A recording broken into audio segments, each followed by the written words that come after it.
No. Yeah, so that's my life. Amira is coming. Junayd is asleep. The phone is switched off, which is fine. But the fact is he had long ago agreed Twitter, and hopefully you'll catch up on the recording and get to see how fantastic Amira is. So that's sorted. I think, I'm not sure if real media is going to be keen on us. If we remember what Jackie Walker said, Sister Jackie, that media is not interested in us. And what I've noticed on the ground when you talk to people about racism, union racism, they're not that keen, but probably my posters weren't the right thing. And I think having a chat with Russ yesterday was really good, because he said, on the picket line, you can't really do that. So I think when I get advice from people on the WhatsApp group that I've not met, then I'm going to start fighting with them. Whereas somebody I know, I might stop and think, because I'm not going to be quick to say, well, what does he know? He's just a white guy, because, I've got to know him and know he's a very good supportive ally. And Jim, would you like to hear my new concept? It's called, so as I think I'm, gathering enough information to deliver what I always wanted, Aisha's organizing training, or the organizing training for people of color, because that's what we really need. Okay. So I've come up with a term called bridges. And you're going to like this. If you remember, Jim, when you went to UCU committee, we thought they'll like you, they'll listen to you. We send it, Jim's coming along, and they never liked you and they never listened. Well, they might have liked you, but they didn't listen to you. And the guys that we needed to listen to, like Roddy, whatever, they weren't going to change, or Sean or whatever. And so on Saturday, what happens is behind the Goldsmith banner, they obviously feel uncomfortable. So I put away my posters very respectfully, because Marian's been lovely. And I think she's a branch secretary or whatever, a lady called Jackie. She doesn't want to be on the photograph. She like steps away and she looks at me. I'm like, hey, because it's one of those people I've seen on Zoom. And she's like, yeah, I know who you are. And she just doesn't, you get that. You see? People know who you are. I have no regrets. I have no regrets that I'm seeing. No, it's good. It's good. It's good. It's name recognition. No, it's a recognition. I've got a very thick skin. I might be literally now on, on Zopiclo. The one, I think I've now had enough sleep. Anyways, my point was, okay, I'm now thick-skinned to handle that dislike in person, because it's one thing to see it on Zoom. It's another thing to see it face to face. So what happens, right? I instantly put away my poster. And Marian, by the way, if you don't know who Marian Carty is, she's a Goldsmith lecturer. She's got PhD. Yeah. She's Dr. Marian Carty. And what she does is she trains teachers. She trains teachers in modern languages. And so so what happens? I instantly put my poster away, and my poster gets described as divisive, and maybe they got a point. That people say like, oh, we're trade unionists. And I was thinking, I'm as trade unionist as everyone else, right? I did tell some of this to Susan. And so what happens is that, Jackie lady who doesn't want to be in the photo, but when she sees Marian's on the photo, what happens? She instantly comes and joins us. And that's why Marian is a bridge. And I've decided, Jim, I'll put you as the 100% ally, Marian Hash is the 80% ally, but neither of you are effective, because you won't be able to get, I bet Marian Carty can get Roddy in the photo. And the thing I saw in Roddy's face was sadness, and that I should take comfort from. They are a bit sad. They're worried about me. I'm now arrived in the big world. I mean, okay, so there's lots of different tents in, this is the whole point about the labor movement, about trade unions, about the organization of people to change the world, is that there's a lot of different views, a lot of different tents in that space, and they've all got different views. But the only way you're going to be effective is by capitalizing and using all of the different views together, coming together and making sure that you can change the existing power structures. And that's my view. And so Sorry, what you're Jim, doing, I just changed the camera because I'm interested in seeing myself in high definition. What was your point again? so my point is, you've got to be able to work with other people, because there is no single solution. There's no one solution that's going to solve this. You're going to have to find out how to make allies of people like Marion and others. Yeah. Oh, Marion is my friend. The last conversation we ended on a positive. She enjoyed my company. The previous two, she was beginning to get tetchy because I was really getting on her nerves. But I'm not going to follow her advice of apologizing to Don't- Vicky. But Like, she knows the deal. She knows I'm yeah. not going to be listening to her. You're allowed to get on people's nerves, but don't go beyond that and make people feel aggressive to you or negative towards you. I mean, So getting on people's nerves is one thing. Good. we have our star, we have our leader, and my job today is to shut up, literally. Hi all, it is quite an early morning for me, so Good. apologies. Junayd's not even awake. He told me if I wake up and his bloody phone is turned off. So that's it. Let's get the agenda onto the chat, and literally you, Amira, leading, and you get to meet Jim. Our regular chair gets to meet Hi, Amira. the guest chair, Hi. Amira. Good to see you. Yeah, really nice to meet you. Good. I'm excited to chair today. I'm excited to have everyone here. We'll do a quick round of introductions and then get our way through the agenda because I know we're on a tight schedule. So based on what I can see, Jim, would you like to briefly introduce yourself and then we'll work our way around in order of what's on my screen? Yep. Okay, so I'm Jim Todd. I work for the London School of Hygiene, Tropical Medicine. I'm living in Tanzania.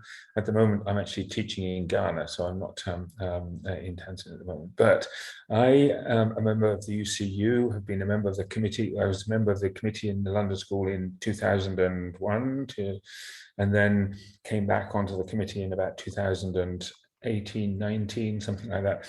And I'm now the vice chair, I think, anyway.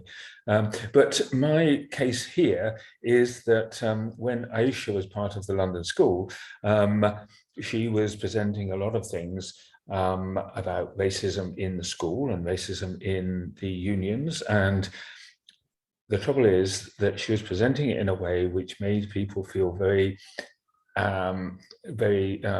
what's the word, threatened by her.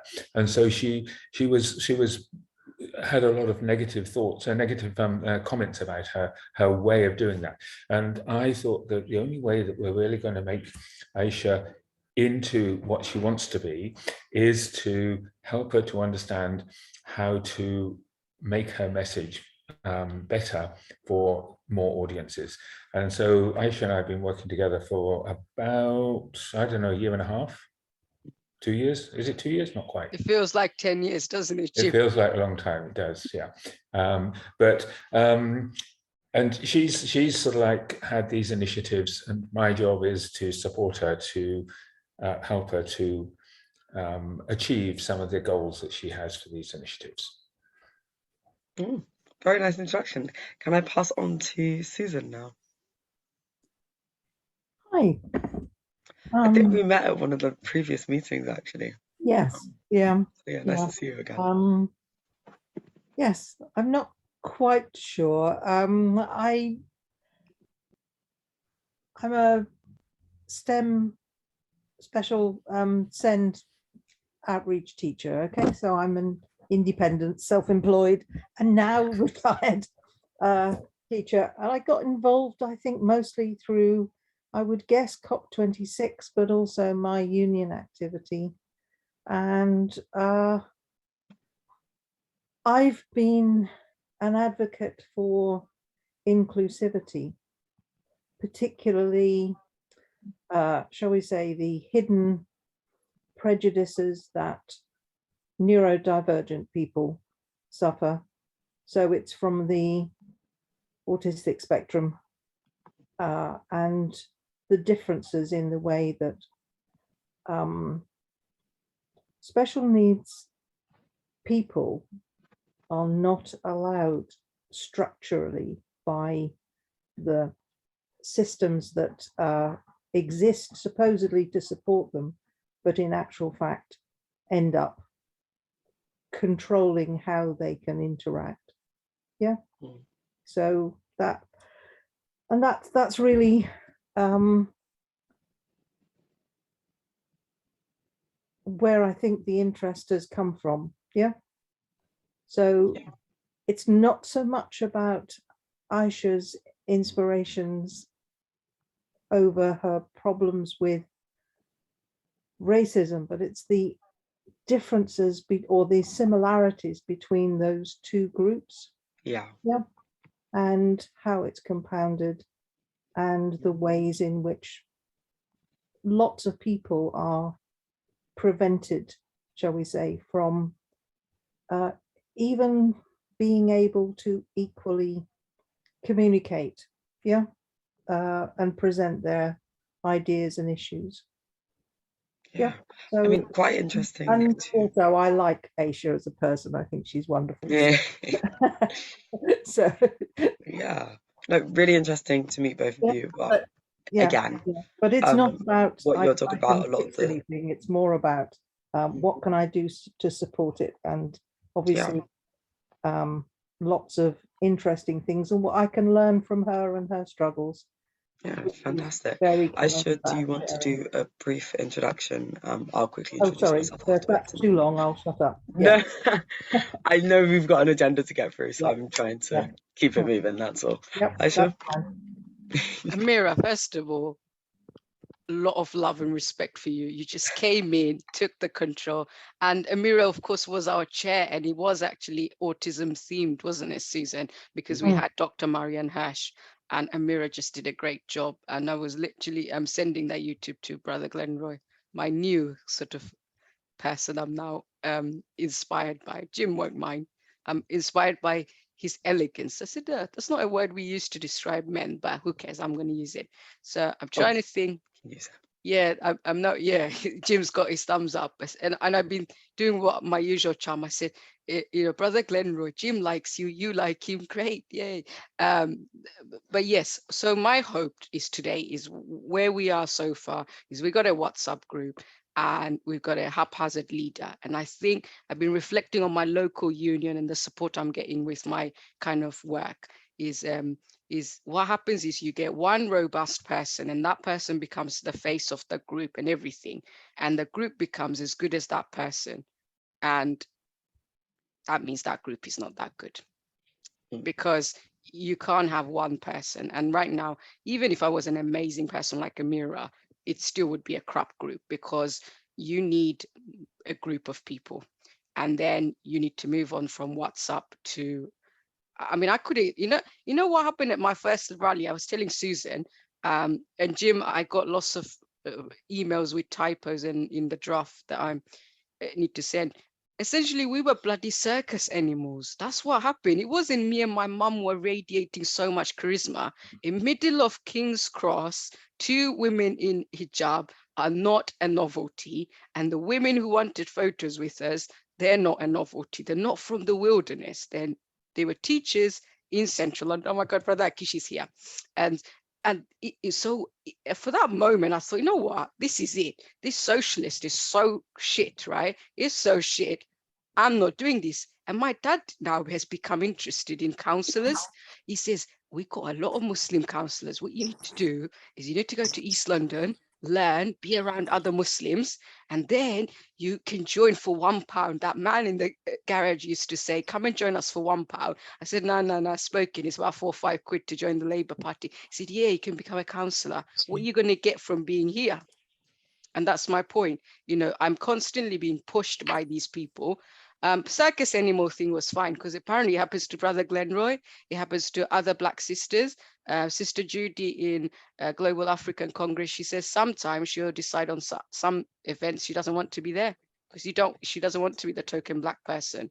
And she was talking like Brighton something. So this is happening all across. It's weird. I don't know. So this is, and I was telling somebody here, Amira, isn't it, Amira? On the phone, what we got here is something very interesting. To support Brother Akish, we haven't got IWGB here. We haven't got Unison here. What we have is our people supporting us without the socialist, racist, fundamental stuff. You know, the foundation isn't rotten. I like DIY. And so if you think about it, can I just plug, one of the movements has fallen apart because they were supposed to have 2 weekly meetings and they haven't had it. And the reason they fell apart, I kept telling them, and this time, Jim, I stopped fighting with them because they're lovely women. And I'm recognizing, you know, that one of them have integrity, is I didn't tell them, by the way, you know, start fighting with them, saying, why is it all women's issue? You've got to integrate racism. I kept telling them and they wouldn't listen to me. And I enjoyed turning up there. And this last Monday, yesterday, nothing happened because they dwindled away. Unless we worked in an integrated way, and I'm so happy to see Susan, and you know, she talked about neurodiversity. I'm so happy to see Brother Akish. I'm so happy to see Jim as usual, and Amira. You know, unless we work and we say, look, all of those issues, the foundation is this rotten. Socialists, I understand, can be good, but it's that racist male-led thing. And if we saw that awful video yesterday from GMB, who saw it yesterday on the group? Don't worry, Amira, I'll post it. No? Yeah. Susan, you saw it. If you're talking about the little clip from the Andrew Marr show, yeah, I think I know what you mean. Brother Kish, did you see it? Yes. What did you feel? It's awful. Awful. What we had, shall I explain? What they did is my brothers and sisters, and they picked the ones they want. They didn't pick people like Brother Akish and Brother Shingi, because Brother Akish and Shingi, what they do is they got their degrees and masters, is they are questioning the unions. They are questioning the politics of it. What they had is few brothers and sisters who don't even speak English, I think. And this woman, literally a union leader from GMB, was telling grown men, or there could have been women as well, to shush, literally shush, shush. This was happening, and she was admiringly looking at RMT guy. Now, this is where I think my Muslim kind of prejudice is going to come in, and my lack of understanding, my lack of tolerance for other society, and judge this woman, because what she is, she's looking up to her mentor. It's perfectly normal in this society for her to be standing close to this guy. And also, maybe the iPhone can maybe capture them, maybe the microphone isn't nearby, and you know, they need to be all in the same shot, so it's nothing weird. I might go and meet my mentor Jim and make him really uncomfortable and say, by the way, I've come to meet you, and I brought along my mum, and I'm going to sit this many meters away. Could you? I actually didn't do this. That's why I live in Tanzania, Aisha. No, I actually didn't do this to you as much as like at the coffee shop. I was almost like, no, Jim, could you sit over there? And I didn't do it. But with Brother Glenda, I said, no, we want you to stand over there. And I think that's growth in confidence. And then Sunday, I was there to make sense of, you know, this circus animal business. And so I'm going to shut up. I think you got some context from me. My job is to shut up. And yes, Brother Shingi and Brother Akish, they're going to provide us the overarching vision of what a good union looks like, what they want from a union. Sorry, Sister Aisha, I'm just taking kids to school now. And I don't know, I might be participate, might not, yeah. Okay, no worries. So on the agenda, we have policy and manifesto first, then we'll talk about Twitter and email, then media attention and the petition. I think policy and manifesto is kind of my arena. So I will talk a little bit about that first, and sort of use the work that I do personally with the Black Voices campaign as an outline as to how to kind of do that. And fingers crossed that will be useful and applicable for the Interunion to take forward. So Black Voices ourselves, we have a 10-point manifesto. It's currently actually going under revision, which means my policy stuff has all been refreshed in my mind, which is to your benefit. But essentially, policy should always be, and this is what we always describe as, policies and manifestos are always responsive acts, right? And a lot of people don't see it as responsive. They think we're just throwing out things that we want to see change, visions that we have, And actually, these are visions incurred and inspired by things that are happening right now, presently in people's lives that they are being attacked by. And I think a lot of people often miss that line in what policy and manifesto actually does and why it's so important. It is responsive, even if it seems proactive. So, for instance, one of the new policy points that have been added, that is being added to our manifesto of presence, is enforcing Black consciousness.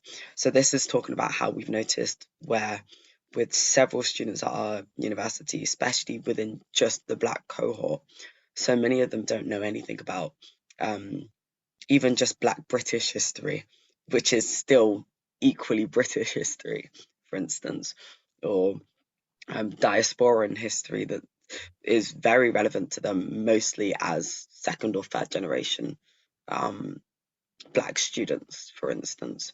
So when you turn around and go, you do know that there was a whole Black Panthers movement in the UK. They're like, what? When you say that there was a race riots that took place in 1919 to 1921, what? They've never heard of these things. They don't know about history. It's very equally British history that really should be in the curriculum of those wanting to learn about British history, but is excluded from that. So this is what we mean when we talk about Black consciousness. There's also this myth that all Black people supposedly came to the UK during the Windrush generation. There are no other generations of Black people in the UK. Absolute nonsense, of course. We all know these are myths, but for many of the Black students actually living in this university, they are unintentionally reinforcing these ideals, right? Reinforcing these myths because they don't actually know better, which isn't their fault. But this was something that's become a stumbling block for us, because if we're trying to tell you that you need to care about these things or that these things matter and you don't even know about them in the first place, where are we going with this? What are we doing, right?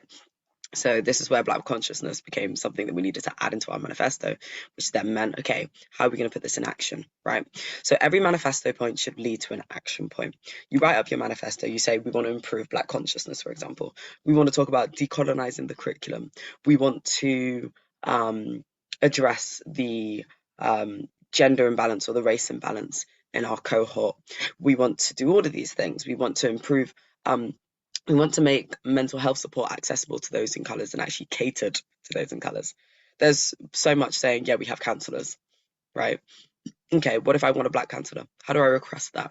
How do I request someone who's also a Muslim so that I don't have to explain my religion and my background every time I talk about my trauma? Do you know what I mean? So it's those things, right? Those are the manifesto points are going to be the more, I say, general statements. These are the statements that people understand. You don't need more than 10 of them, because I guarantee you will not get all 10 achieved in 1 year. That's not going to happen. And your manifesto is going to be reviewed every year. It's going to be reviewed yearly. To be honest, it'll be reviewed during the year because people in your team or your committee will go, that's not working anymore, or we've not been doing this, or we need to look at that properly, or that bit doesn't work, kind of thing. Right, those are things, but we have about 10 of them, and I would say each year we probably address about 6. We have a team of 15 people, and I would say of those 15, about 9 of us are properly committed throughout the year, right? Because people have their periods on, off, exams, life, right? But let's say we've got 9 people at a time at most, all on it, right? For only 6 points to be addressed, I think it's important to recognize if you've got, let's say, 3 committed people, you're probably only going to get 2 or 3 of those manifesto points properly underway and in action each year, right? But the manifesto is still necessary. So you've got your 10 general points. From there, you need to then write up some form of action plan. These action plans can literally be about 7 bullet points. Like, it doesn't need to be fancy charts, blow up things. Not necessary. If you've got 10 bullet points, then under those bullet points, you've got 5 or 6. So if you've got 10 points on your manifesto, then under each one, you've got 5 or 6 bullet points. Say, for instance, the one that we just mocked up, Black consciousness. Students do the thing, okay? And then we've gone, okay, we will deliver 8 talks a term that become a series. These will be weekly. Why will they be weekly? Because we don't want to lose their attention or their thing. Once it becomes a regular thing, most students who were interested will have attended about 4 of them, right? We want to make sure all of those are recorded, right? Those 10 talks will be delivered partially by the team, partially by external speakers. We have an external speaker fund that we've accessed from the student union, right? Okay, so we've got this series of talks, etc., etc. And then we go, so how do we reinforce this knowledge, right? Because students will attend these talks and then in one ear, out the other ear. Okay, but we go, well, what we've had this year that was really successful were our sort of debate nights or discussion nights, where we allow people to talk about these things and argue over them, right? Where they use knowledge that they have. But we had people debating about issues of Pan-Africanism, not really knowing about Pan-Africanism, because then you'd break apart their argument and you go, I don't think you actually understand what Garveyism is. I don't think you actually understand a lot of these things. So how do we transfer that? We do a talk about Garveyism with an external speaker or an internal speaker, and then dedicate the next hour of that time having people discuss and debate about these issues, right? Therefore, they've actioned upon the information that they have. From there, we then need what we call our resolution, right? So our resolution is what essentially means that after you've had this, you've seen the manifesto point, because we've introduced the manifesto point at the beginning of the event, right? We've said this goes towards our manifesto point of Black consciousness. Today, we're going to be talking about this. We've talked about that and provided them with the information. They've then had to use that information physically to build arguments, to do something physically as people that attended this event, right? I mean, when it's a talk, you can just do a Q&A, but I find discussions with younger people, especially, they're engaged, right? And then from there, an action point, right? Is it that here they can then read this book, they can then follow us on this social media, which was why the Twitter will come up in a bit, follow us on this social media so that they can keep a relationship with us? Is it that if they're interested, they can come and join the committee and get involved in organising more events like this? Is it that they can give us feedback? Tell us what you think needs improving. Is it that they can now go forward and provide suggestions for what further information, talks, topics they would like to learn about that they've not learned about? Is it that we can then offer for them, and this is something that we're trying to set up, but it's going to be very difficult, that they can then go into secondary schools and primary schools and actually deliver talks on the topics that we delivered to them, right? This is one that we're the most keen on, but it's going to require the most work to sort out, because essentially getting students into secondary schools requires all this DBS stuff and it's complex bureaucracy. But the aim of that would therefore be that Black consciousness is a passed on stream of things. Our manifesto does not only infiltrate people in higher education who are obviously already devoted to furthering their knowledge, right? But actually goes into secondary schools where we are actually undoing the issue that we're facing, right? The issue that we're facing, we're partially undoing by sorting it out here in higher education, but then can we actually go into secondary schools and prevent them going into university and not knowing about this in the first place, right? And that's how we start to actually build on making these manifesto points actions, right, that are constantly happening and receiving feedback to build further manifesto points in the future. So that is essentially how we have to structure our manifesto points to be effective. There's always got to be your office people. And I say this because I'm an office person in our team. In fact, I'm probably the office person of our team. I do the talking as well, don't get me wrong. I do the talking, I come out here and I come to these meetings and I'm here, and I actually like to think I'm not the face of the campaign per se. I'm the face for those who do organising stuff and activist-y stuff. But my committee are on it. And that is something I really appreciate at so many of our events. I don't have to be at the events anymore. And that tells me that I've done something right? And this is what I talk about with delegation, because I was so firm against delegating before. I was like, no, it has to be done this way. I provided my team with training.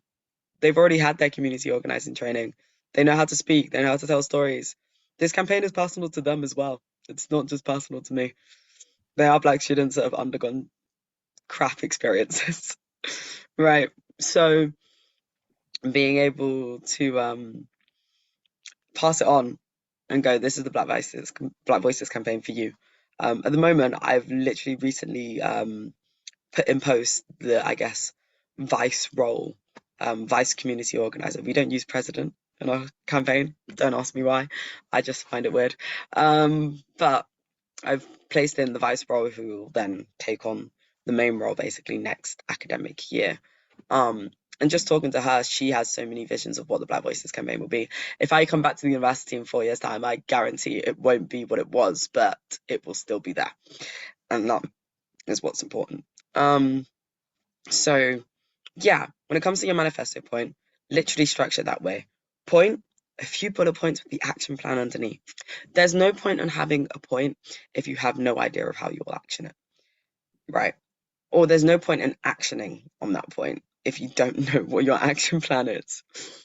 You can say you need to get rid of racism in this. Yeah, sure. It doesn't mean anything to anyone doing social work, activism, community. They will look at it and go, okay, and how? And you'll go, oh, well, we're discussing these things. And they'll go, okay.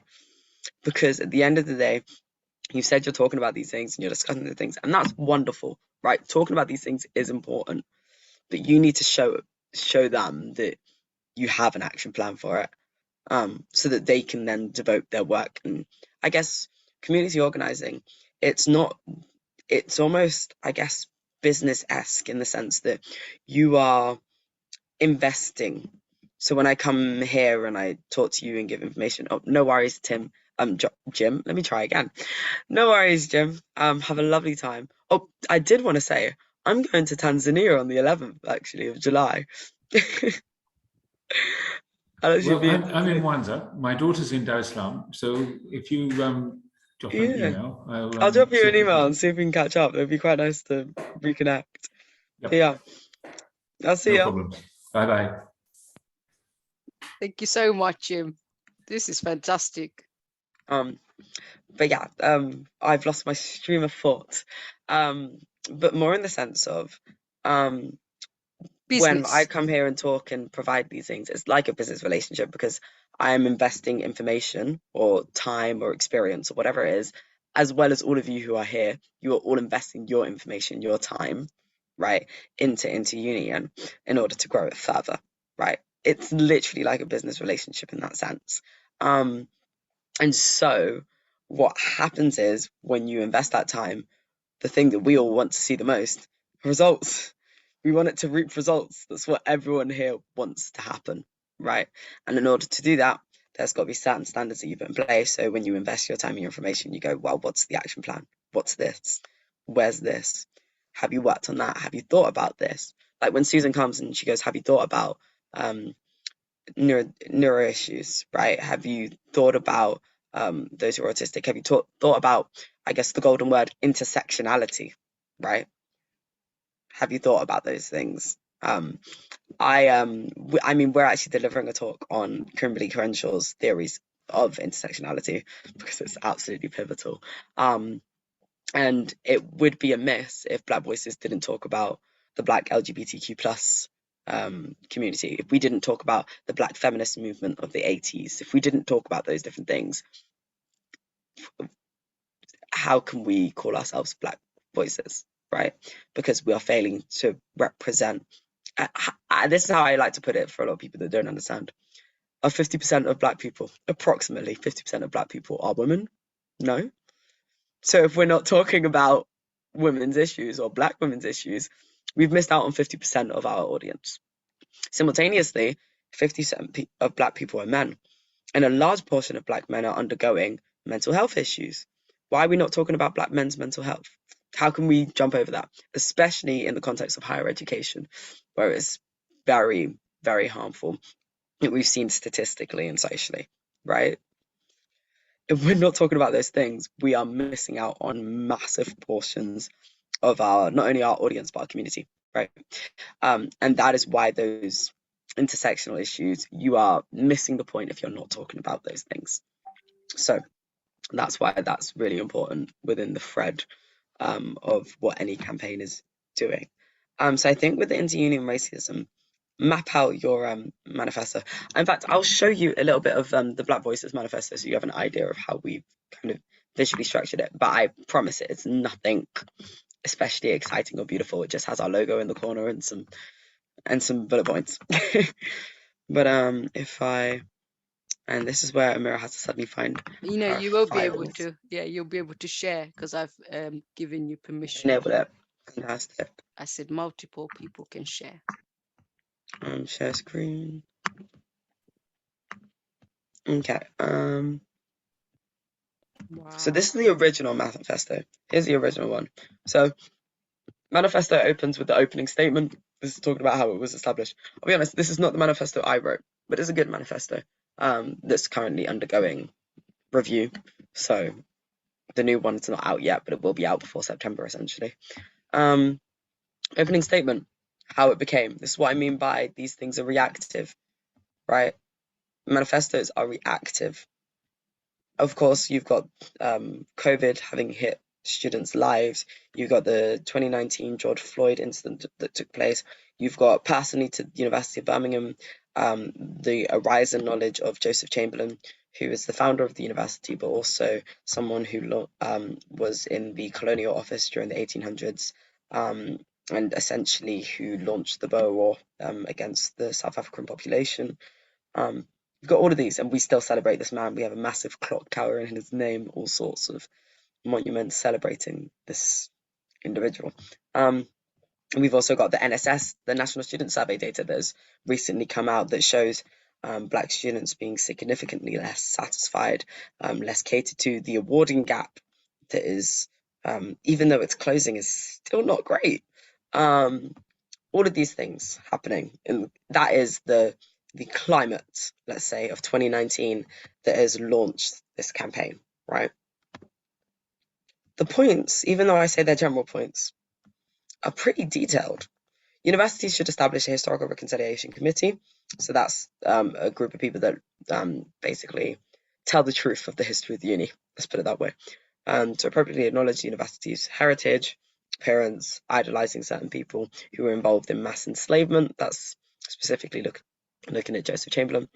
And it should be a representation of university staff, Black students, This is what I call an office-y sort of manifesto point, right?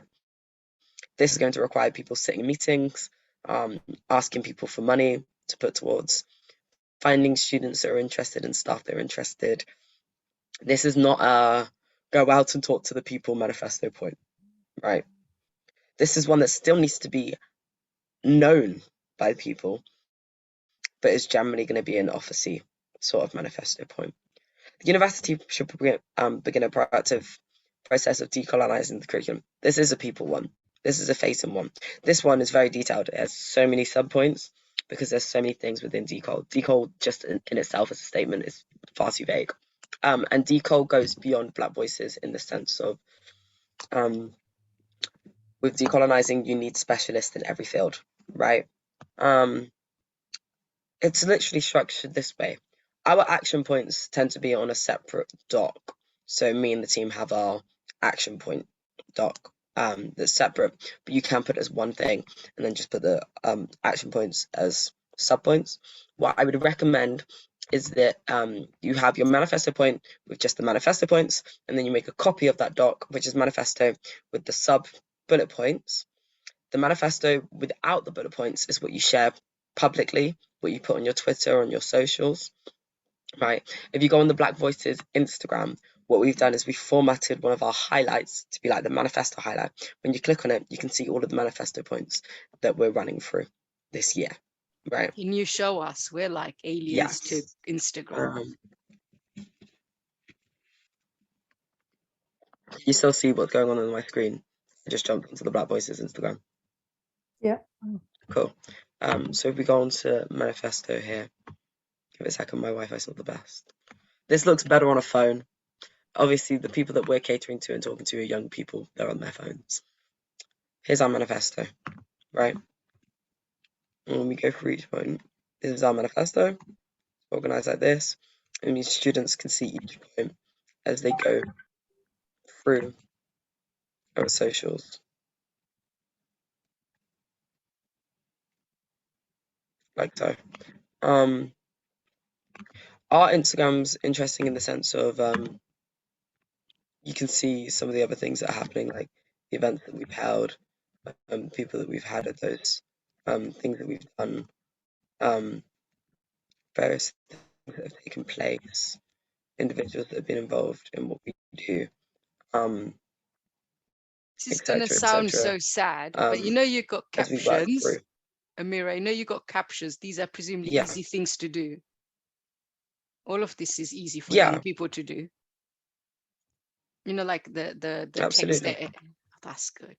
Junayd can do all of that, and it doesn't take a long time. Yeah, it won't take a long time, and it's not difficult to do. Cool. Once you've worked out how to do it, it's Your thing. computer is so Never. cool. You know, you got all these purpley background. Are you like Mac? Yeah. That's just me playing about with formatting stuff because I Are enjoy you it. like a Mac person or something? Is that what we're I'm seeing? not. I This am is not. I am a Windows. Windows for Yeah. life. Cool. Windows for life. But Have they yeah, paid no, you? you can do all They of this should. stuff.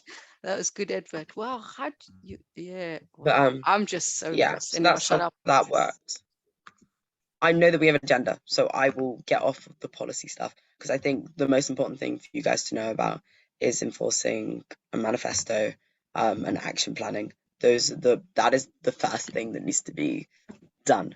So I encourage you to get on that and get that sorted. Should we have a brief intro from Brother Shingi? And just to warn you, Yes. I have spoken to Sister Khadija. I will stop the recording because she doesn't want to be recorded, and then we can hear her voice.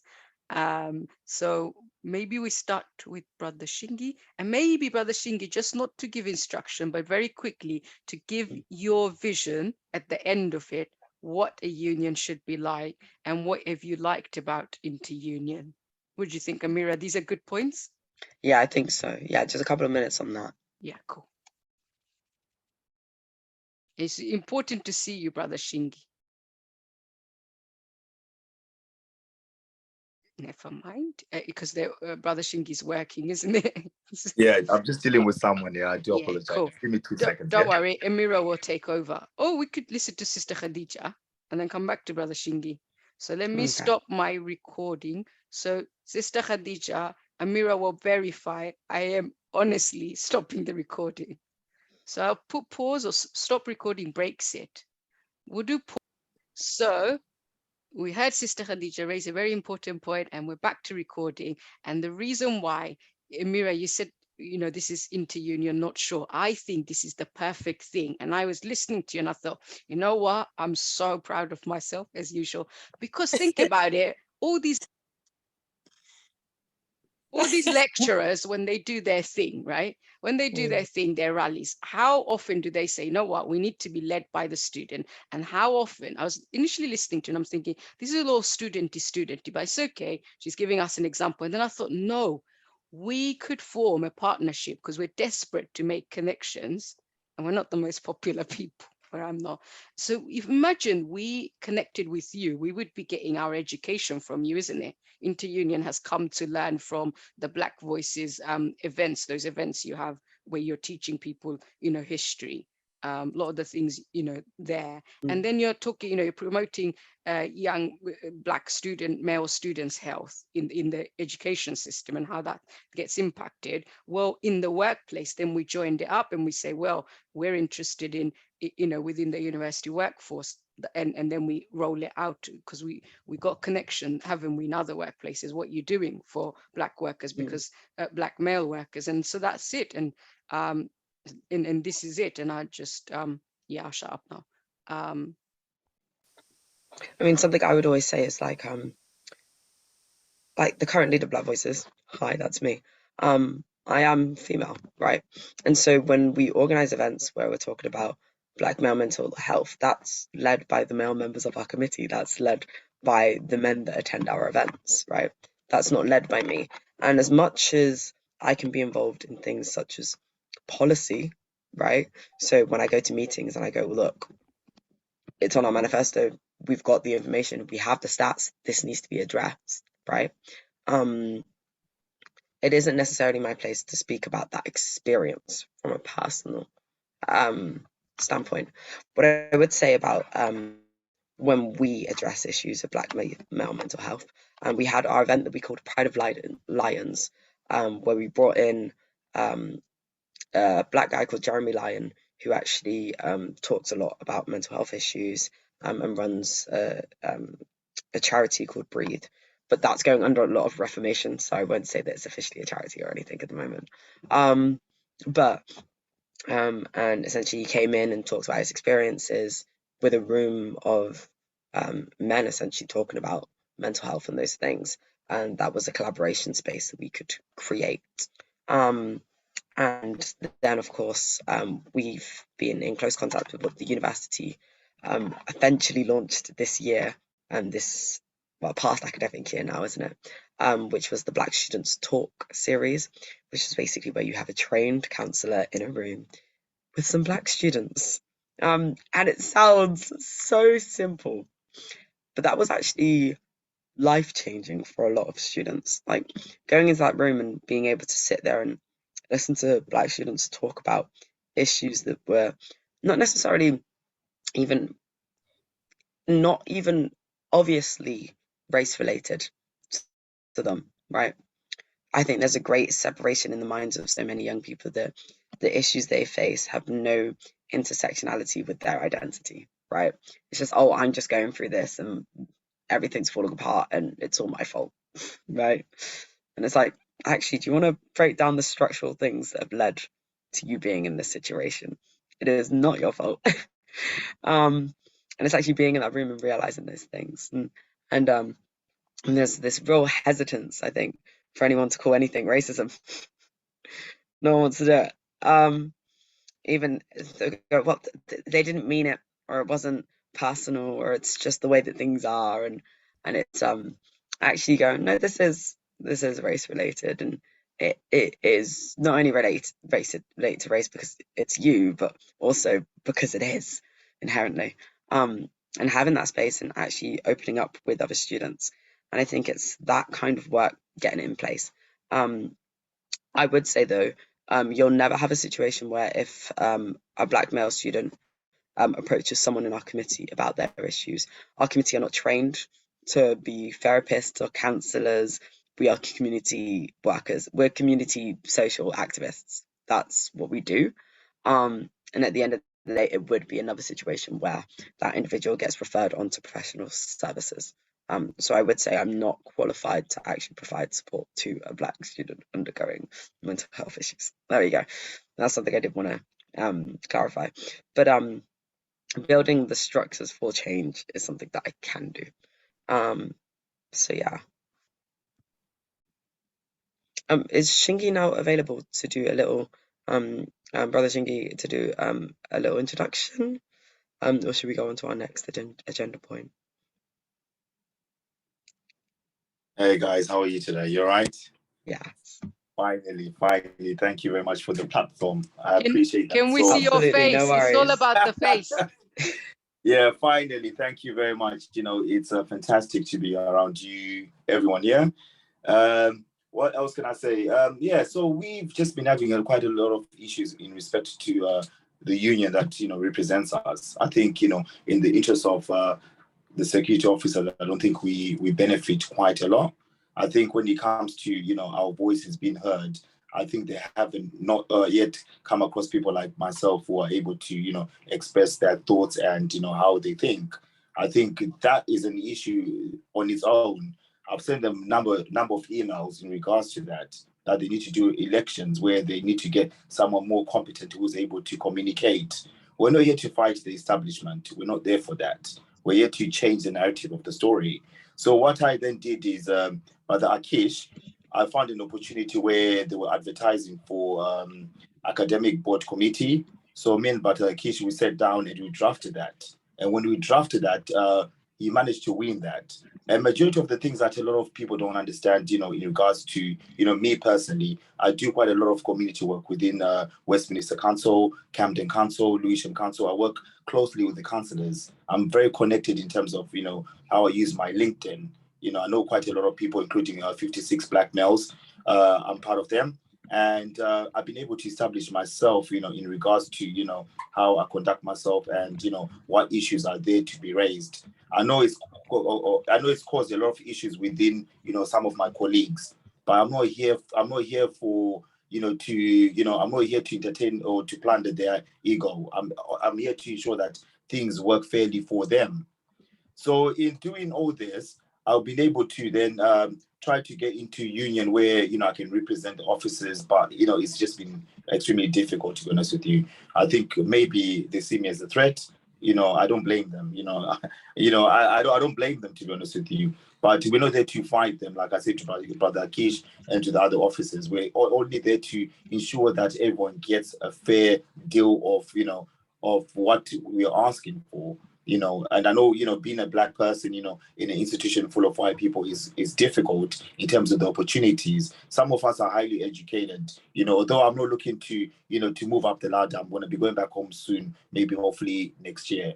I run a massive charity. I've got 35 kids that I look after in terms of, financially. No institution even gives me money. I do everything on my own. Everything that I'm doing, right now, just to work is just to ensure that I'm able to give back into my community in Zimbabwe, where, I'm trying to establish something a bit more different and, improve the education system and improve, in terms of the living costs of people, how they can live. So me being here is just for the meantime while I'm trying to, educate myself at the same time.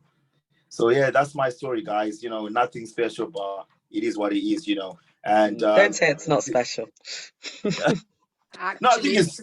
Do you know what? I think for me, it's it's about giving back to the community, and I think the Black community, they needed the support. I was working in Camden Council. I was one of the night managers there, and experiencing the Ghanaian knife crime, was not easy for me. And having a 15-year-old boy die in my hands was one of the traumatic experiences that one had to face. And in facing that, I had to ensure that, I go back into my local community and try to change one or two kids' lives.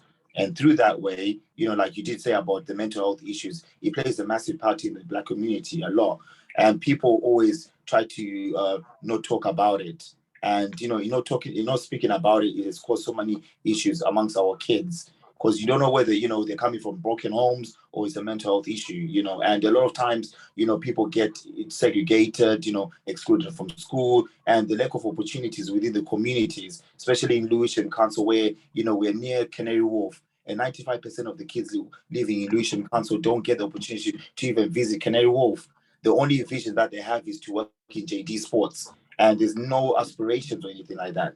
So we're trying to break those barriers where we can try to open other opportunities and other ventures for them, work with big local businesses. It's not easy though, but it's something that we are trying to do it. And that's why me coming to King's College has been an opportunity where I'm trying to change the demography of everything, try to, bring other ideas onto the table. But the only way I could do it, that was bringing Akish into the academic board. And yesterday we applied for the academic board council. And we did write. And a lot of times they don't realize how intellectual when we write, we are writing. We're not, we are going through the procedures. We've read their procedures. All of their procedures on governing zone, we've read them. They know that we are up to date in terms of the procedures, but it's just about maybe one or two people giving us the opportunity to sit down with them and going through, these kind of things. Thank you. Can I just come in? Can Aisha's just come in? I always believed in, and Brother Akish and me were talking yesterday, and he was saying, what about people, in the universities, let's say cleaning, who speak, don't speak English. What about their intellectual contribution? And at LSHTM, I'm going to plug myself because, white guy Sandy at SOAS gets so much credit for ending outsourcing there, and I get nothing. And LSHTM, it only took 8 days. And this is why I'm angry about the GMV video on our group, because the GMB at St. George's, even last year, that white savior woman was saying, oh, poor colleagues, doing her own speech without the colleagues there. And you got City University, God knows for how long, they've had a unison petition to end outsourcing. It doesn't take that long. What Brother Shingi just told us was organization. He decided, let's get Brother Akish elected. And Brother Shingi was his PA. And he goes around different security campuses. So he was literally a gatekeeper. People come in, he goes, vote for Brother Akish. And that's what happened. It was difficult, because, with Unison, we did ask them. I sent them a message. I asked them, look, we need your support. You know, we've got one of our own who's going to be going to the on the table of the elite, or should I say the noble, to present our case. And to no avail, they didn't want to participate in that. And I felt that, you know, it wasn't that they didn't want to do it, but they didn't want to see someone of Akish's status to be on that table. They didn't believe that he's intellectually able to conversate with them. But the conversation was never about Akish having an accent or being of an African background, but it's about, you know, what Akish has seen as a vision. Because everything that we do is about the vision and being ambitious. Being ambitious should not hinder their service, but they should support us. You know, and a lot of times what I felt is that with Union, when they see us as maybe we're trying to, you know, to justify, you know, how they work. Like right now, you know, they were demonstrating about £1,000. Look at right now, you go to High Court, you got people demonstrating outside, you got barristers, you got QCs demonstrating for better pay. And you've got beanmen, you've got postmen, you've got people demonstrating, you've got, you know, National Rail, you've got Land and Transport demonstrating. People want better living. If you want a good service, you've got to absolutely pay for a service. You know, you don't expect to get a 5-star service if you're going to pay peanuts. You pay peanuts, you attract monkeys, don't you? So that's all we were asking for from the union, to support him. And they didn't want to support him. They didn't even want to support him. And even when he got nominated for that, you know, and he won, they still were questioning it and saying, well, how did you win? But it's not about the matter of how you won. It's how we wrote it. We wrote things that we did in the community, things that the institution don't even know of. We were writing things about Akish, you know, working against the South Sudanese government, you know, the movement, the women movements, the LGBT movements. Those are the things that we were talking about. And these are factual things. These are things when he does his journals, when you're writing stuff, you know, we have to run away from our own government. I've been banned from Zimbabwean embassy on 6 occasions. They don't even want me there, because everything that we have done in terms of demonstrating has purely been for the people. It's never been for my own benefit. I could easily, right now, even told them the other day when I did my PTR, they can easily fire me from here. Tomorrow morning, I'm in JP Morgan. It's that simple. You know, we're not afraid to take risks. Hold on one second. I've got someone coming in. No worries. I think this is our opportunity then to Can I just do a little bit of plugging? This is what I, you know, always believed in. But I saw Betty at LSHTM and they put her in a wonderful video. I was telling Brother Akish this, and Jeremy Corbyn's in that video, and she's representing IWGB. And what happens to Betty is Betty doesn't speak English. She's a cleaning colleague at LSHTM, and she was key part of the campaign. Look, I instigated the campaign. There's nothing about it. And you guys seen how good I'm at putting people together. Things I can't do is strategy. I don't even know what the word strategy means. And I literally told Amira, I don't know what manifesto is. And I literally told the group, and I don't know what a policy looks like. These are the things I have no clue. And when I became a Unison rep, age of 35, I had no idea. The nice guy, Alex, who encouraged Brother Akish to be a rep, it's not all bad at King's. There are good people there. But the current branch secretary, I think we called him out in other YouTube videos, and I think there's no way of hiding it. And what's happening, and this is where compassion comes in, and this is why I was saying that women's campaign within the trade union, why I don't think it succeeded, is because they weren't open to the idea of what you said, intersectionality, and I'd call it interconnectivity. Why not Aisha's new branding? Because it is interconnectivity, actually, because if we don't connect, and like you said, Amira, men, women, and we had Sister Susan, it's not just to show off, hey, we got a white face, but you know what Sister Susan brings, what I bring, what Junayd brings, you know, you guys talked about LGBTQ. I am here, and I'm more than ever determined to be here to say the Muslim voice, and to be able to say, yep, I'm here. I've now even made close friends from LGBT community, but I'm going to be determined to say what is our position on that. And actually, someone no longer replies to my message, and it's a very important kind of organizing place, and was an amazing white guy, because it's the first time an old white man helps me. It gives me pretty much the green light to get the people on that course. let Aisha speak, and people get the hint. The big man, the important person is saying, and it turns out he's a former assistant general secretary of a union to join Aisha's group, and I get lots of people. And so we've mobilized, and we haven't organized. We haven't, for goodness sake, we don't even have a policy. We have no Twitter. So we'll move to Junayd, or Amira will move to Junayd a bit later. But where was I going with this? This was my exact vision. Intellectual capabilities exist, what Brother Shingi just shown us. I don't need to say anymore. And it exists in Betty, and you don't need English for it.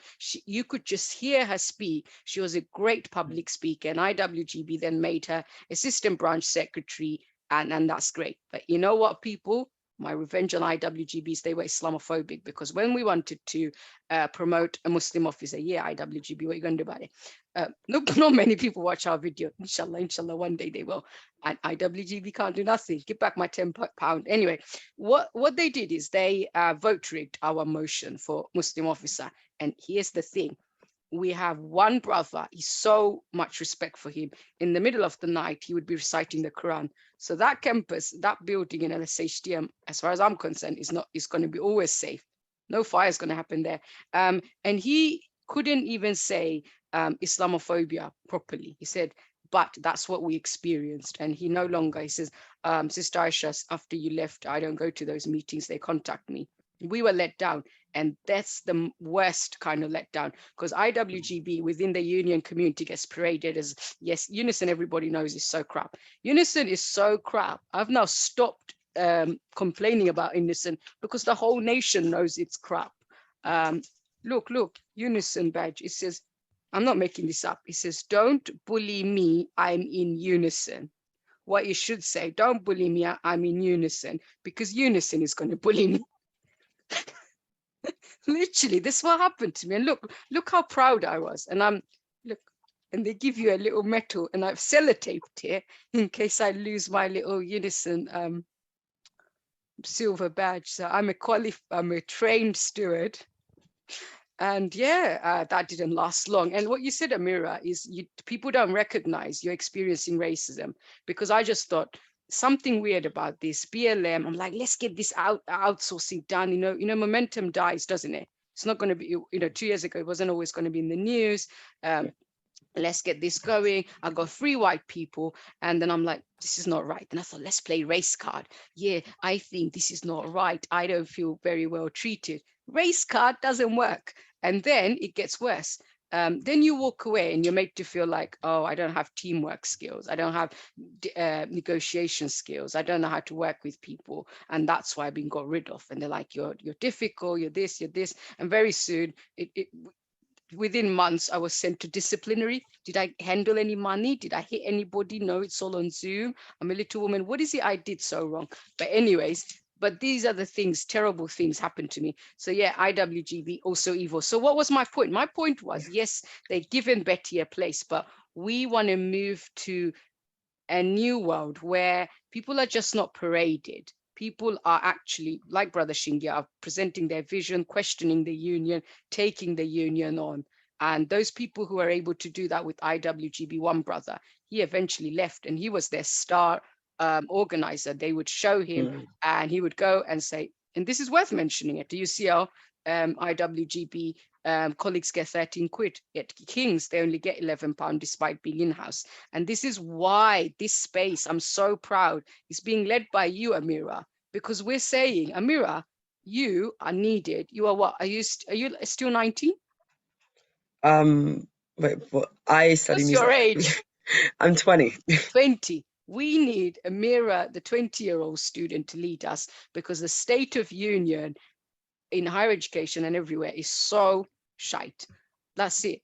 We need you to lead it, because if we have white saviors like Sandy from SOAS, who is, seen with so much respect, and he turns around and he says, well, Brother Akish and colleagues, should deserve £11 because, pensions and all of those things have to be paid. My question is, why don't we pay Sandy £11? Why don't we pay me £11? Why don't we pay the director and the presidents £11? Because we really, and that Sandy guy, by the way, he's blocked me. Can you believe that?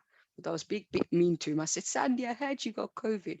I looked up to Sandy. This is why I'm bitter. I looked up to Sandy last year. I used to call up Sandy, I feel I'm going to lose my job. Like, don't worry, Aisha. I'm like, thank you. You're so kind. And there's these white old men. They're so lovely. They help brown people like me. And then this year, he says, I've got an agenda. And I got really confused, Amira. I was like, maybe agenda is like manifesto. I don't know what is going on. But my point is, he is symbol of what's wrong with trade union.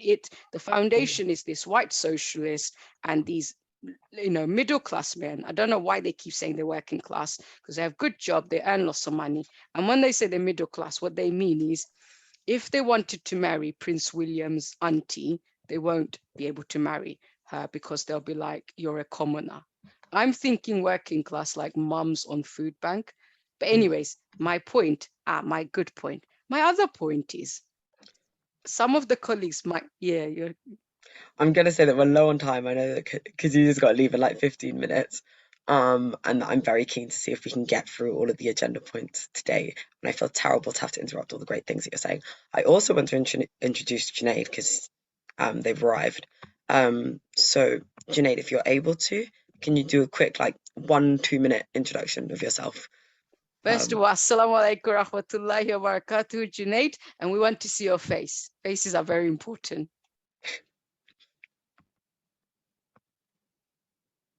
Alaikum assalam wa rahmatullahi wa barakatuh. Sorry if I'm looking a bit disheveled. I just woke up like 10 minutes. Yeah, I'm Junayd. At UCL College, University College London. Been involved in activism for a good few years now, especially the climate movement, peace movement. I think I found out about this Aisha through an Arab class, and then she advertised this thing. I don't really know how much I would be able to commit to this, but I can give you some general advice on where we can go forward. Junayd, I'd like to get your contact afterwards because obviously Black Voices, we were part of the whole divest to decolonize work that took place recently within US. Amira, I've connected you guys up, man. Amira, yeah, I put you guys all in one group, and I always say, here's Amira, unionist, the big leader. Here's Junayd, my union nephew, is our co-leader. So, don't worry. Yeah. And we've done a couple of talks on the disproportionate effects of climate change on ethnic minorities. It would be quite interesting to learn a bit more about the work that you're doing in UCL and see if we can connect. So I'll try and get your contacts after this. I've talked a little bit about policy and how to write a manifesto, action points and stuff like that. But there's any things that you think would be useful for Interunion to add on, and then we can talk a little bit about Twitter and email. I think that makes sense. Okay. Do you mind really briefly summarizing what was discussed in the policy? Okay. So policy-wise, they talked a little bit about the vision that they have for Interunion. I basically walked them through how to write a manifesto, so in terms of the points that you want to have, and then essentially how to action on those. So I gave the example of what we've recently launched. So we've said we want to set a standard of Black consciousness, so a standard of information that all Black students in first year have gained, essentially running a set of talks, discussions attached to them, and then feedback at the end, as well as then, fingers crossed, having the students DBS checked in order to then go into secondary schools and deliver those same talks on Black British history or Black diasporan history, because that tends to be the most relevant to the second, third generation Black students that are in higher education, essentially. And that's where we go from a manifesto point to an action plan, essentially, that the committee are then putting in place within September, and then formulating things like that for Interunion. Kind of walked through the process of doing that. I didn't talk that much about policy. I don't know if you want to talk a little bit about policy. I just assume that it's about tackling racism and discrimination in unions. Right. Yeah. So it's not. Also, just to add, I'm thinking, because now I'm in the big world and I'm seeing people dislike me face to face. I went to my first ever rally. Is I was thinking, you know, it's not about what we're not or what we're against, it's also what we're for. And hence it'll be lovely to see Brother Akish in his face, in his Victoria's face, because I want to go around now finding more Brother Akishes, and especially Amira's in London, also Brother Junayd, you know, in wherever all of us are. Let's go and find more Brother Akishes, more sister. We haven't got any sisters to build. We have one sister, I don't think she wants to be named, you know, brothers and sisters who have got leadership potential, who need our space. Because Junayd, I'm going to do again my revenge attack. Why we need Junayd here more than ever is we got UCL. I know their branch secretary and their president of UCU. There's racism issues. There's no other way of putting it. I knew that they, you know, will watch racism happen. And Sister Jackie Walker, and I know Sister Khadija was there, said it so well, and Brother Kish was there. Silence is violence. We cannot have white people sitting there watching racism. Sometimes people hoping, will this guy, oh, this nice guy help me out? Why isn't it saying anything? It's outrageous. And what we saw from Sean Wallace is worse than that in UCU committee. He was literally participating in that. He was justifying why people like me, why Brother Akish can't be part of their rallies. You know, what Brother Shingi said, they actively did not want to invite Brother Akish to be part of their rally. Why not? They invited Unison Sandy. What's so special about Sandy? Is white. What's so special about other white women in professional services? They would invite at their rallies who are facing job problems because they're white. I don't know, because they haven't, you know, administrative jobs. I don't know. They wouldn't invite Brother Bunja, who's now in Hajj, I think.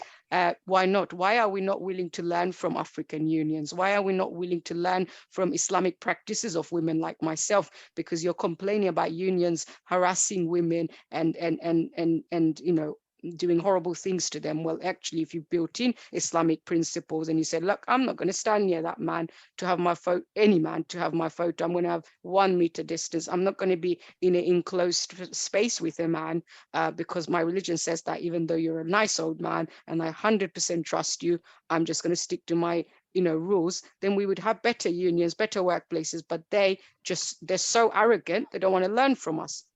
And so that's why I'm passionate about being here. I've gone off to now plugging myself again, haven't we? Should we look Should we at get back to the Brother agenda? Akish? And also before Sister Khadija leaves, we need to pass on some important things she says. Who shall we get to? You know, shall we get one of the, maybe Susan, to read out the nice comments Sister Khadija left for Amira? When is Sister Khadija leaving? Very soon. Okay, after we meet Brother Akish, we'll move on to reading out what Sister Khadija says. And if Susan can do her teaching magic, that would be lovely. Well, I could. Brother Akish, show us your face and Amira will take over again. I'm just looking for what Khadija said, other than the 15 minutes. Maybe it didn't turn up in my chat. Oh, okay. I can just drop it now. Yeah. So when we were talking a little bit about black male mental health, which was a bit of a tangent in itself, she was basically expressing that despite suffering from various mental health issues, when they finish uni, they then go on to get a job. And I essentially replied saying, well, universities and higher educations are training people to go into employment rather than anything else at the present.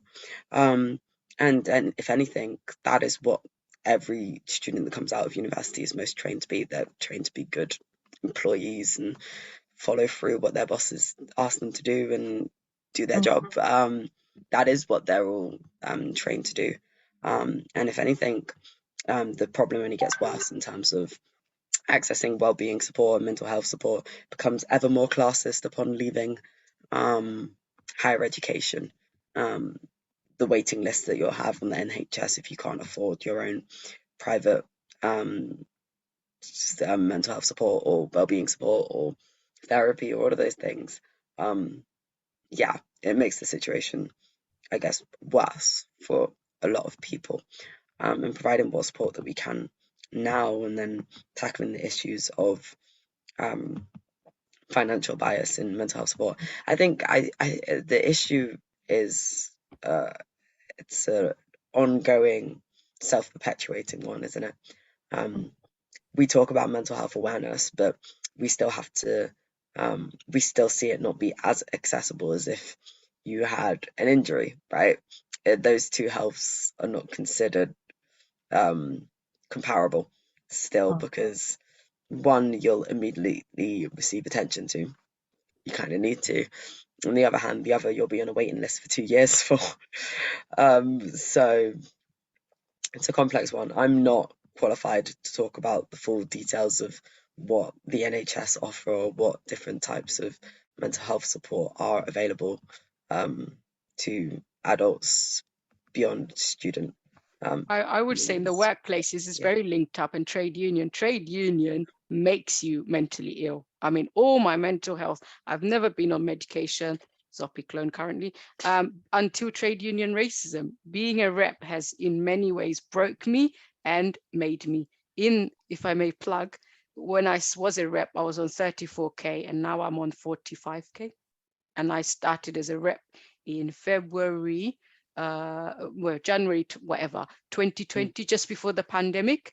And last November, I managed to move on to 45K job. But my manager, for example, is not very supportive of my mental health. Currently, I'm on sick leave for work stress. They want to force me to go to a meeting on Monday, even though I've got another 6 weeks of signed off. This is, so mental health, workplace, Black community, trade union, racism is all interconnected. I would say anything but tangent. And also, Amira, within the activist community, mental health is a big issue. It doesn't get talked about. It's hard work. They're doing this activism for free and finding the barriers and how people put you down.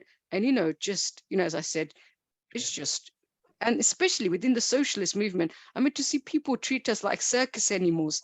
I just thought, who are these weirdos? I don't want to be in this. You know what? I thought, forget this. I think this is last straw for a minute or two. I thought, this is it. These people are beyond help. So maybe Amira is wonderfully modest. So Sister Khadija is still here. She said, what did she say? What I wanted to pass on. Sorry. She says, well done, girl. I'm amazed with your young knowledge. We wanted Susan to read it out. Sorry, Susan. Oh, no, it's okay. I would say, I know that I've got to leave within the next 10 minutes or so. I'm aware that Khadija's leaving pretty soon.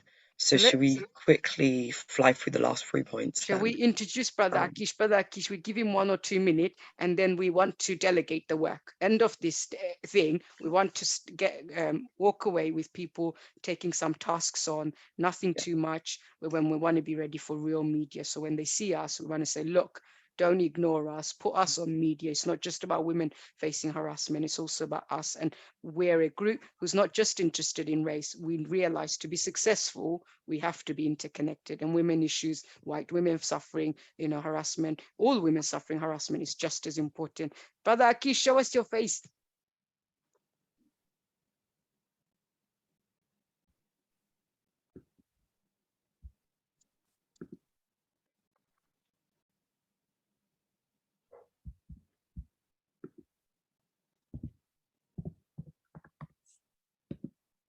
Brother Akish, you are on mute. We missed your invaluable knowledge. Yeah, sorry. Yeah, I was running up and down from work to the house and taking kids to school, and it actually is brilliant. I like that, sometimes, because you have to be involved in family issues and workplace also. So being as long as God gives you 2 hands, Allah give you 2 hands, you need to have 2 jobs, one at home and one at work, and the men just meant to be working. Yeah. Thank you very much, Sister Aisha. And thank you for those who put a very valuable input, especially Amira, Brother Shingi, Sister Khadija, and Susan. I don't know who's other person who has spoke before. Might be because I was so busy, went to school and come back now.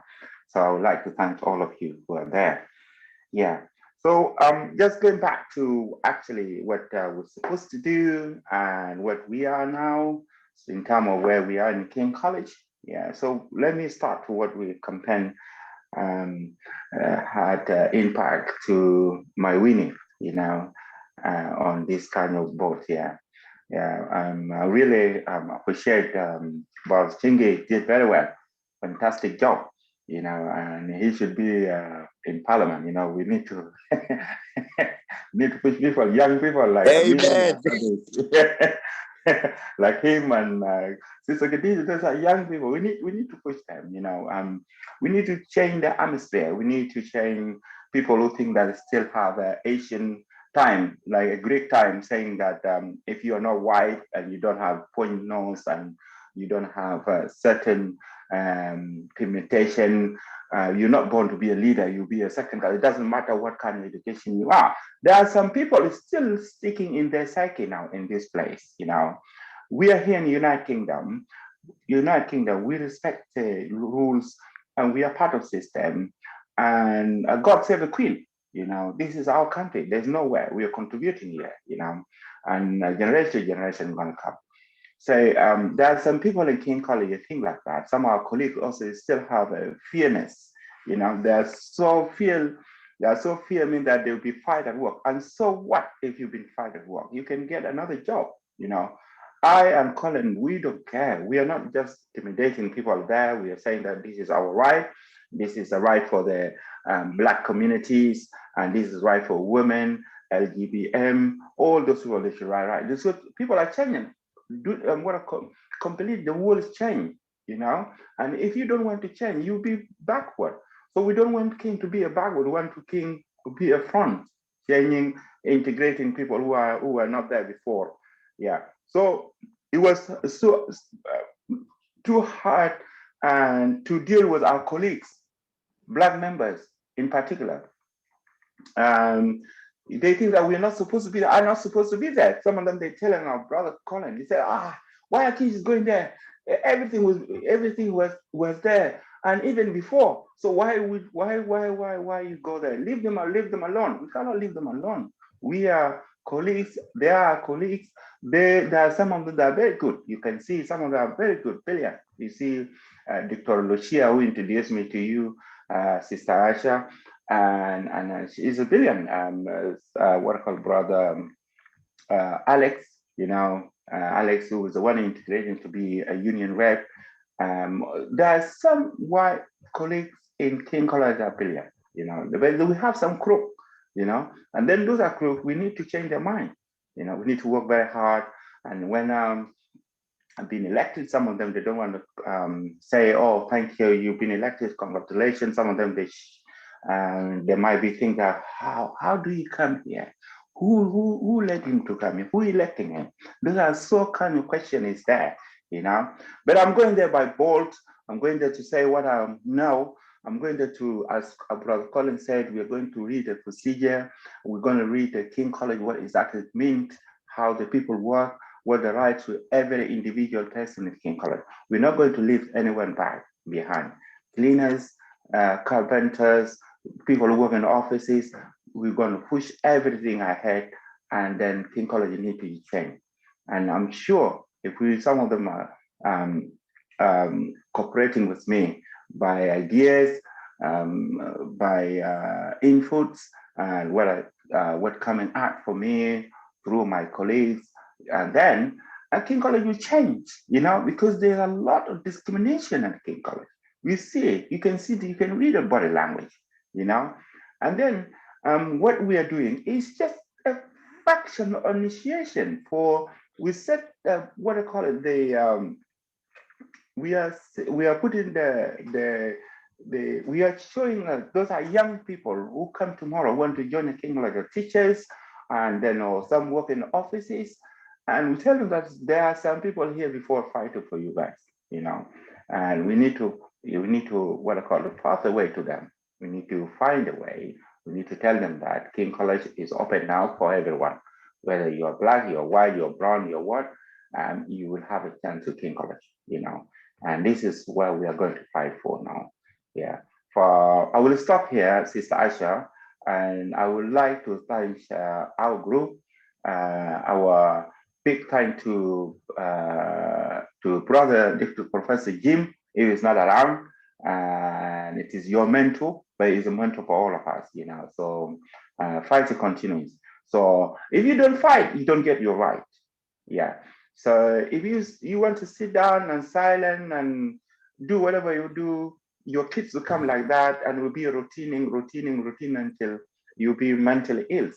Like Amen. Amira said. Amen. Yeah. So be bold enough, whether you're a woman or you're a man. You don't need to be shy. For me, I learn English here. I speak Arabic more than any English. I learn English here. I made my effort to learn English. I went to university. I did my degree. I went to again to my master's degree. So, and those who think that they speak English better when I was at university, we are teaching them econometrics and mathematics, everything. So what kind of idea do you have better than me? It's a matter of just pronunciation. And I can assure you, when I went to a first meeting with those guys, there are some people even speaking funny like me, you know? Some of them are Scottish, Welsh, and some Indians. But I'm not saying they are professors, but they have ideas. They are very clever. Not because clever, much clever, you have a perfect English. No, you can be dumb. Yeah, even in my language, you can be dumb. You don't have ideas because we are fighting for productive ideas. We want to create ideas which is for next generation, born generation, unborn generation. This is what we want. Exactly. You know? Exactly. Well, we'll stop here. Thank you very much indeed. Yeah. Yes. Can I? Do you want to say anything, Brother Shingi?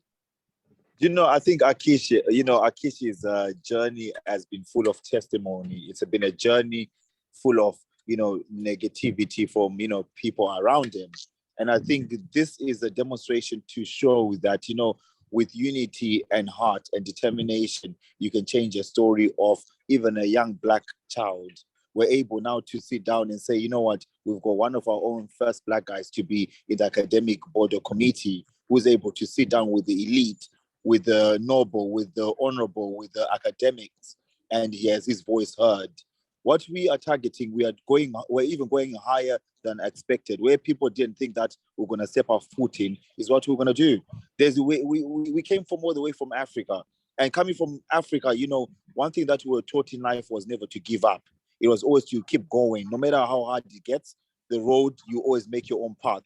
We're here to create our own path, and that's what we're doing. And Akisha has demonstrated that. I know some people are not happy. Brother Shingi, can we see your face? It's all about showbiz. It's very important we see faces as well. I think with Brother Akishi's situation was people didn't believe in that. And even when the time that he started applying for this, when we started talking about this in our other group, people were so negative. They didn't want to pay much Brother attention. Shingi, can we move on to Amira? So just to summarize, what we're seeing, I'm really going to cut it because what we're summarizing is what a good union looks like. Brother Akish is part of Unison because good reps got in there. What a bad union looks like, Brother Shingi is still not being elected as a rep because they're not, their current branch secretary is keeping them out. Brother Akish is not even on the committee. And just for the recording, what Brother Akish has achieved, he's got to council committee. And I don't know, Amira, it was Lord Guide is the council leader. So the guy in the news, who Boris's ethics advisor who resigned, that's the guy who's council leader, a chair in King's. So Brother Akish is in big news in one ways than many. So Amira, please start delegating. It's about Amira, Sister Susan, perhaps Sister Khadija. Oh, she's gone. But taking on a few tasks we really need help. Yeah. And Amira, Wow, I assumed you already had someone that you wanted to put in charge of the Twitter and the email. That was Junayd, isn't it, Junayd? You agreed with Twitter and... Yeah, I'm just thinking that because I've never used Twitter before. So okay. I would be just like, I mean, I can create an account if you want and then like learn the skills, but I don't know if there's like anyone on here who has a bit more experience with the platform. I do want to know why is Twitter the one that most of the people that you're accessing are most active on, and that's why it was chosen. That makes sense. Okay. Well, I'll have a conversation with Junayd about that. That's not too difficult to set up. As long as you guys, I advise that you create some kind of drive where you basically just have meeting notes on one file, the manifesto on another file. And me and Aisha, we can talk about writing up the manifesto and then present that to everyone else and do some changes to that. In terms of, yeah, let's write up the manifesto because it makes most sense for that to be the first thing. The Interunion already have a logo, so that can be set as the profile picture for the Twitter. That shouldn't be too difficult. And then from there, I imagine that those would be the things that get done before the next meeting. I do have to run because it's a half-an-hour journey and I'm kind of very fine now. But thank you for that. I'll contact Aisha and Junayd. I think those are the only things that need to be done. And then at the next meeting, we'll have everyone review over the policy and the Twitter that's been created. Okay, yeah, let's talk behind the scenes. And then Sister Susan, some work for Sister Susan as well. Other things you want to get done, I guess. Because you've got petition written here, but I don't know. Petition, yeah. Yeah. Petition, Okay. we could write bits by, I want everyone's voices there. So I would like to write one paragraph and everybody write one paragraph. And I think it would be good, Amira, me, Junayd, and Sister Susan and Sister Khadija and anyone else work together. And also Amira, So like if we make a finding joint more doc file people for from everyone to submit a paragraph on the petition for. and probably bringing in makes more students from your circle so that you guys are not doing too much work. And also I think I this think is the it is time. important to recognise that what the Interunion are working on, although it's against racism in unions, what the student population experience versus what those in adult workers unions will be quite different. And I think for me and Junayd, I don't want to speak for Junayd, but in terms of us being able to offer the skills that we have so that in the future when we join Interunion officially, we'll have that connection already in place. But I almost do think that it is very important that you still have your voices at the forefront of what Interunion does. Yeah, don't worry, we got our voices. Yeah. But yeah, no. So yeah, we'll set up a Twitter account. Also, set up the joint docs. I want to also, Amira, I want to push ahead this narrative, and that was the idea of Larissa Kennedy and students to say, look, things are so crap here. We need you to rescue us. So not white saviors, the black and brown, and also white young students to kind of save us, kind of like that. You could, because what Brother Akish and Brother Shingi told you, how difficult the union makes it for them. They just wanted to be elected to the council, and they wouldn't even help him.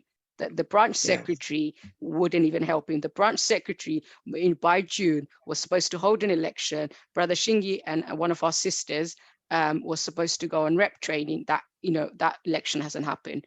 Brother Aki should be in the committee and now capitalizing on his council to become a really sellable, massive union leader who really gets things done. He's not, 100%. This is what we're facing and no one's going to help us. And you guys need to help us, because these are the academics within the universities who are racist, and unions are supposed to make your universities better, and that's how racist they are, and then that feeds onto your experiences. So it's all interconnected, and we have no faith in these awful people, and so we're looking to you young people to rescue us. Yeah, absolutely. Well, I'm going to say my goodbyes. Thank you everyone for having me here today. And I'll leave you to it. You were amazing. Thank you. And so was Junayd and everybody. And Brother Shingi, very well spoken. Sister Susan, I think Sister Susan, you're looking cool. You're like enjoying life. Oh yeah. Am I right? I'm doing a lot of work anyway. If you've got a few minutes at the end, I will talk to you. You might need to turn the recording off. That's up to you. Okay. All right, but you need to keep it as long as it's just you and me, and you're not going to stick it on a YouTube on a YouTube later. Then that's fine. We didn't say bye to Junayd. Will pass on his knowledge. Brother Akish always likes meetings, so he probably will stay on. So I am stop recording. You can trust